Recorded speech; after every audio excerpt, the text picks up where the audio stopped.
Namaste, Dandavat Pranam. By the instruction and grace of our spiritual master, Om Vishnupad Paramahamsa Shripad Bhakti Madhava Puri Mahārāja, we are reading Srimad Bhagavatam. Om Namo Bhagavate Vasudevaya. Canto 1, Creation, Chapter 18, Text 20.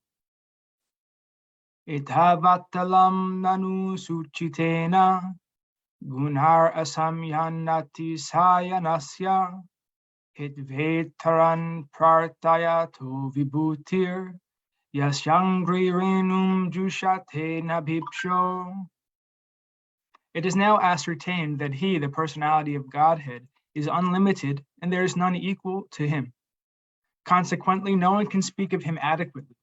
Great demigods cannot obtain the favor of the goddess of fortune even by prayers, but this very goddess renders service unto the Lord, although he is unwilling to have such service. The personality of Godhead, or Parameshvara Brāhmaṇa, according to the Shrutis, has nothing to do. He has no equal, nor does anyone excel him. He has unlimited potencies, and his every action is carried out systematically in his natural and perfect ways. Thus, the Supreme Personality of Godhead is full in himself, and he has nothing to accept from anyone else, including the great demigods like Brahma. Others ask for the favor of the goddess of fortune, and despite such prayers, she declines to award such favors. But still she renders service unto the Supreme Personality of Godhead, although he has nothing to accept from her. The personality of Godhead in his Garbhodakshai Vishnu feature begets Brahma, the first created person in the material world, from his navel lotus stem, and not in the womb of the goddess of fortune, who is eternally engaged in his service. These are some of the instances of his complete independence and perfection. That he has nothing to do does not mean that he is impersonal. He is transcendentally so full of inconceivable potencies that simply by his willing everything is done without physical or personal endeavor. He is called, therefore, Yogeshvara, or the Lord of all mystic powers. Text 21. Atapiyat pada nakhavasatram jagad virnocho partam hanamba sesham punatyan yatamo mukundat konama loke bhagavat padartaha. Who can be worthy of the name of the Supreme Lord but the personality of Godhead, Sri Krishna? Brahmaji collected the water emanating from the nails of his feet in order to award it to Lord Shiva as a worshipful welcome. This very water, the Ganges, is purifying the whole universe, including Lord Shiva. Purport. The conception of many gods in the Vedic literatures by the ignorant is completely wrong. The Lord is one without a second, but he expands himself in many ways, and this is confirmed in the Vedas. Such expansions of the Lord are limitless, but some of them are the living entities. The living entities are not as powerful as the Lord's plenary expansions, and therefore there are two different types of expansions. Lord Brahma is generally one of the living entities, and Lord Shiva is the medium between the Lord and the living entities. In other words, even demigods like Lord Brahma and Lord Shiva, who are the chief amongst all demigods, are never equal to or greater than Lord Vishnu, the Supreme Personality of Godhead. The goddess of fortune, Lakshmi, and all-powerful demigods like Brahma and Shiva are engaged in the worship of Vishnu, or Lord Krishna. Therefore, who can be more powerful than Mukunda, Lord Krishna, to be factually called the Supreme Personality of Godhead? The goddess of fortune, Lakshmi-ji, Lord Brahma, and Lord Shiva are not independently powerful. They are powerful as expansions of the Supreme Lord, and all of them are engaged in the transcendental loving service of the Lord, and so also are the living entities. There are 4 sects of worshipful devotees of the Lord, and the chief amongst them are the Brahma Sampradaya, Rudra Sampradaya, and Tri Sampradaya, descending directly from Lord Brahma, Lord Shiva, and the goddess of fortune, Lakshmi. Besides the above mentioned 3 sampradayas, there is still the Kumar Sampradaya, descending from Sanat Kumar. All of the 4 original sampradayas are still scrupulously engaged in the transcendental service of the Lord up to date, and they all declare that Lord Krishna, Mukunda, is the Supreme Personality of Godhead, and no other personality is equal to him or greater than him. Text 22. Yatranurukta sahashaivadhira Yaphoya dedishu sangam udham rajanti tat paramahamsham antyam yasmin ahimso pasamhasvadharma. Self-controlled persons who are attached to the Supreme Lord Sri Krishna can all of a sudden give up the world of material attachment, including the gross body and subtle mind, and go away to attain the highest perfection of the renounced order of life, by which non-violence and renunciation are consequential. Purport. Only the self-controlled can gradually be attached to the Supreme Personality of Godhead. Self-controlled means not indulging in sense enjoyment more than is necessary. And those who are not self-controlled are given over to sense enjoyment. Dry philosophical speculation is a subtle sense enjoyment of the mind. Sense enjoyment leads one to the path of darkness. Those who are self-controlled can make progress on the path of liberation from the conditional life of material existence. The Vedas, therefore, enjoin that one should not go on the path of darkness, but should make a progressive march towards the path of light or liberation. Self-control is actually achieved not by artificially stopping the senses from material enjoyment, but by becoming factually attached to the Supreme Lord by engaging one's unalloyed senses in the transcendental service of the Lord. The senses cannot be forcibly curbed, but they can be given proper engagement. Purified senses, therefore, are always engaged in the transcendental service of the Lord. This perfectional stage of enjoyment is called Bhakti Yoga. So those who are attached to the means of Bhakti Yoga are factually self-controlled and can all of a sudden give up their homely or bodily attachment for the service of the Lord. This is called the Paramahamsa stage. Hamsas, or swans, accept only milk out of a mixture of milk and water. Similarly, those who accept the service of the Lord instead of Maya's service are called the Paramahamsas. They are naturally qualified with all good attributes such as pridelessness, freedom from vanity, non-violence, tolerance, simplicity, respectability, worship, devotion, and sincerity. All these godly qualities exist in the devotee of the Lord spontaneously. Such Paramahamsas who are completely given up to the service of the Lord are very rare. They are very rare even amongst the liberated souls. Real non-violence means freedom from envy. In this world, everyone is envious of his fellow being, but a perfect Paramahamsa, being completely given up to the service of the Lord, is perfectly non-envious. He loves every living being in relation with the Supreme Lord. Real renunciation means perfect dependence on God. Every living being is dependent on someone else because he is so made. Actually, everyone is dependent on the mercy of the Supreme Lord. But when one forgets his relation with the Lord, he becomes dependent on the conditions of material nature. Renunciation means renouncing one's dependence on the conditions of material nature, and thus becoming completely dependent on the mercy of the Lord. Real independence means complete faith in the mercy of the Lord without dependence on the conditions of matter. This Paramahamsa stage is the highest perfectional stage in Bhakti Yoga, the process of devotional service to the Supreme Lord. Text 23.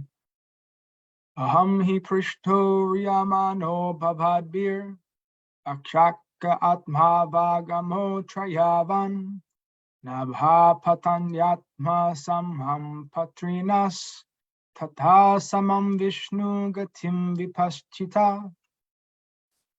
O rishis who are as powerfully pure as the sun, I shall try to describe to you the transcendental pastimes of Vishnu as far as my knowledge is concerned. As the birds fly in the sky as far as their capacity allows, so do the learned devotees describe the Lord as far as their realization allows. Purport.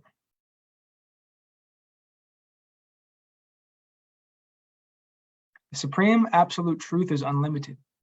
No living being can know about the unlimited by his limited capacity. The Lord is impersonal, personal, and localized. By his impersonal feature, he is all-pervading Brahman. By his localized feature, he is present in everyone's heart as the supreme soul. And by his ultimate personal feature, he is the object of transcendental loving service by his fortunate associates, the pure devotees. The pastimes of the Lord in different features can only be estimated partly by the great learned devotees. So Srila Sutta Goswami has rightly taken this position in describing the pastimes of the Lord as far as he has realized. Factually, only the Lord himself can describe himself, and his learned devotees can also describe him as far as the Lord gives him the power of description.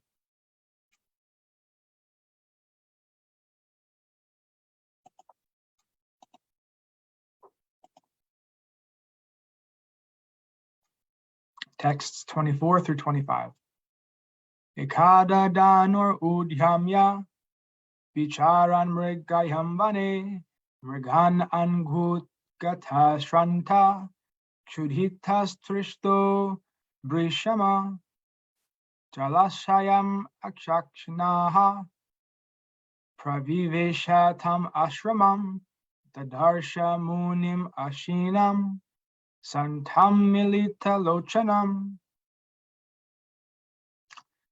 Once upon a time, Mahārāja Parīkṣit, while engaged in hunting in the forest with bow and arrows, became extremely fatigued, hungry, and thirsty while following the stags.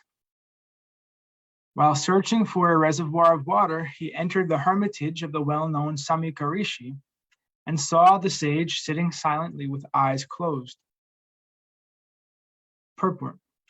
The Supreme Lord is so kind to his pure devotees that in proper time he calls such devotees up to him, and thus creates an auspicious circumstance for the devotee. Mahārāja Parīkṣit was a pure devotee of the Lord, and there was no reason for him to become extremely fatigued, hungry, and thirsty, because a devotee of the Lord never becomes perturbed by such bodily demands. But by the desire of the Lord, even such a devotee can become apparently fatigued and thirsty, just to create a situation favorable for his renunciation of worldly activities.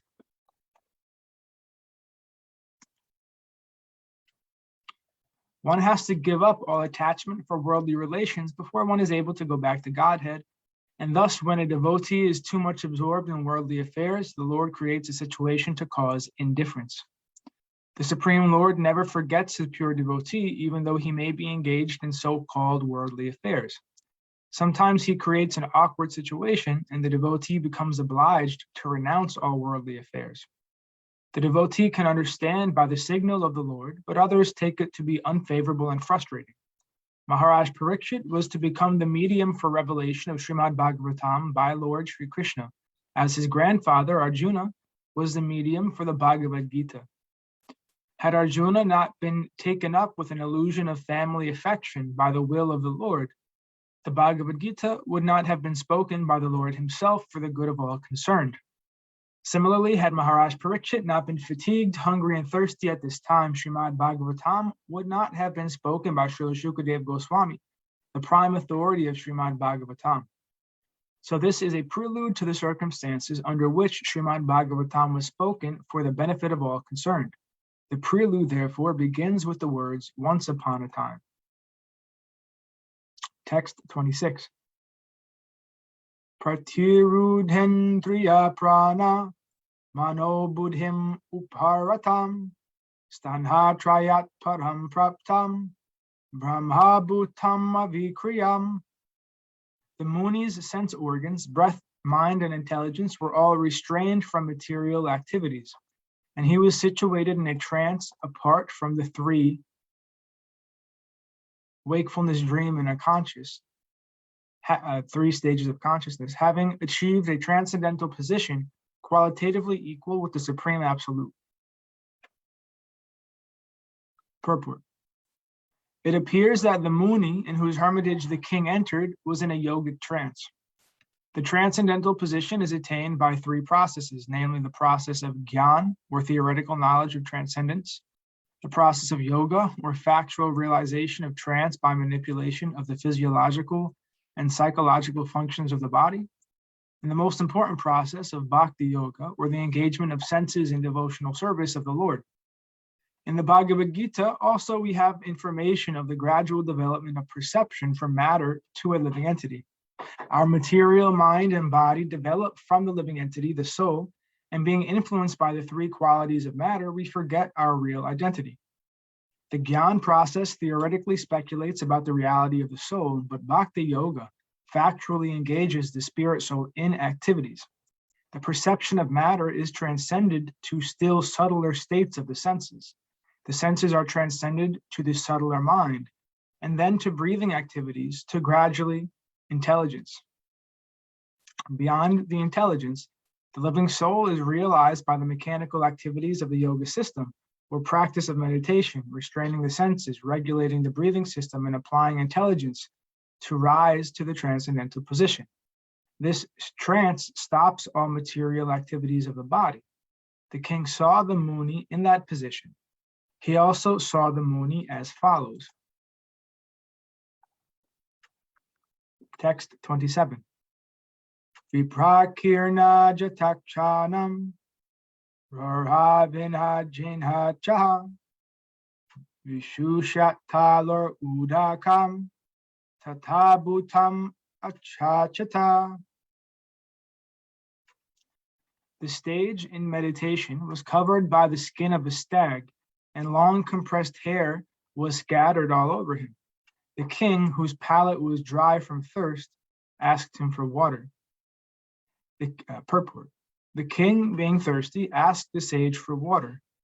That such a great devotee and king asked for water from a sage, absorbed in trance, was certainly providential. Otherwise, there was no chance of such a unique happening. Mahārāja Parīkṣit was thus placed in an awkward position, so that gradually Srimad Bhagavatam could be revealed.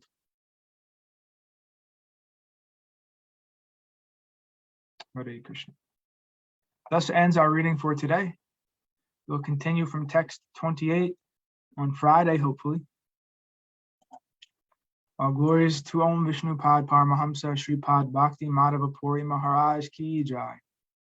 All glories to Srila Prabhupada, Srila Guru Mahārāja, Srila Guru Dev, Srila Acharya Dev, Srila Shanta Mahārāja Ki Jai. All glories to our Rupanuga Guru Varga Ki Jai. All glories to the assembled devotees. All glories to the worldwide devotees. Bhakti Vrinda Ki Jai. All glories to Navadvip Dham, Mayapur Dham, Nrsimhapuri Dham, Ekachakra Dham Ki Jai. All glories to Jagannath Puri Dham Ki Jai. Jagannath Baladev Subhadra Ju Ki Jai. Vrindavan Dham Ki Jai. Giri Govardhan Gupta Govardhan Dham Ki Jai. Shyam Kund Radha Kund Ki Jai. Tulsi Devi Bhakti Devi Vrinda Devi Ki Jai. Nitai Gaur Pramanandi Hari Hari Hari Bo. Dandavat Pranam.